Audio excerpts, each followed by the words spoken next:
राधे राधे भक्तों। तो आज हम आपको सुनाने जा रहे हैं एक रोचक कहानी, जिसमें माता लक्ष्मी और नारायण भगवान पृथ्वी पर जब घूमने आए तो क्या हुआ, आइए सुनते हैं। एक बार लक्ष्मी और नारायण धरा पर घूमने आए। कुछ समय घूमकर वो विश्राम के लिए एक बगीचे में जाकर बैठ गए। नारायण आंख बंद कर लेट गए। लक्ष्मी जी बैठ नजारे देखने लगी। थोड़ी देर बाद उन्होंने देखा एक आदमी शराब के नशे में धुत गाना गाते जा रहा था। उस आदमी को अचानक ठोकर लगी तो उस पत्थर को लात मारने और अपशब्द कहने लगा। लक्ष्मी जी को बुरा लगा। अचानक उसकी ठोकरों से पत्थर हट गया। वहां से एक पोटली निकली। उसने उठाकर देखा तो उसमें हीरे जवाहरात भरे थे। वो खुशी से नाचने लगा और पोटली उठा चलता बना। लक्ष्मी जी हैरान हुई। उन्होंने पाया ये इंसान बहुत झूठा, चोर और शराबी है, सारे गलत काम करता है। इसे भला ईश्वर ने कृपा के काबिल क्यों समझा।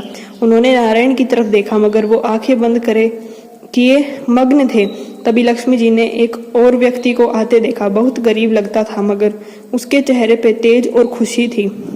कपड़े साफ मगर पुराने थे। तभी उससे व्यक्ति के पांव में एक बहुत बड़ा शूल यानी कांटा घुस गया। खून के फव्वारे बह निकले। उसने हिम्मत कर उस कांटे को निकाला, पांव में गमछा बांध प्रभु को हाथ जोड़ धन्यवाद दे लड़खड़ाता हुआ चल दिया।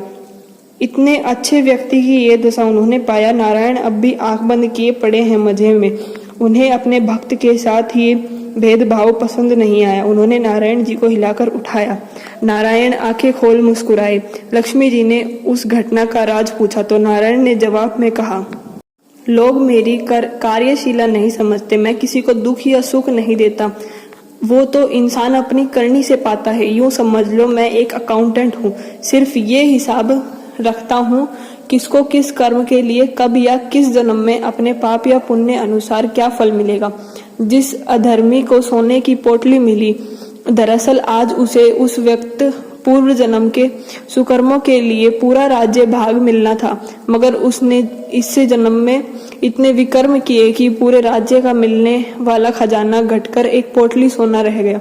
और उस भले व्यक्ति ने पूर्ण जन्म में इतने पाप करके शरीर छोड़ा था कि आज उसे सूली यानी फांसी पर चढ़ाया जाना था, मगर इस जन्म के पुण्य कर्मों की वजह से सूली एक शूल में बदल गई।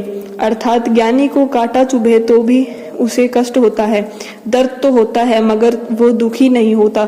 दूसरों की तरह वो भगवान को नहीं कोसता, बल्कि हर तकलीफ को प्रभु इच्छा मान, इसमें भी कोई भला होकर मानकर हर कष्ट सहकर प्रभु का धन्यवाद करता है। तो आगे से आप भी किसी तकलीफ में हो तो विचारिए, सिर्फ कष्ट में है या दुखी हैं। सच्चे दिल से प्रभु पर विश्वास से आपकी आधी सजा माफ हो जाती है और बाकी तकलीफ सहने के लिए परमात्मा आपको उसे खुशी खुशी झेलने की हिम्मत और मार्गदर्शन देते हैं। जय श्री कृष्ण। तो भक्तों, अगर आपको यह कहानी अच्छी लगी हो तो हमारे चैनल को सब्सक्राइब करें, ताकि आगे आने वाली और वीडियोस की आपको नोटिफिकेशंस मिलती रहे। राधे राधे।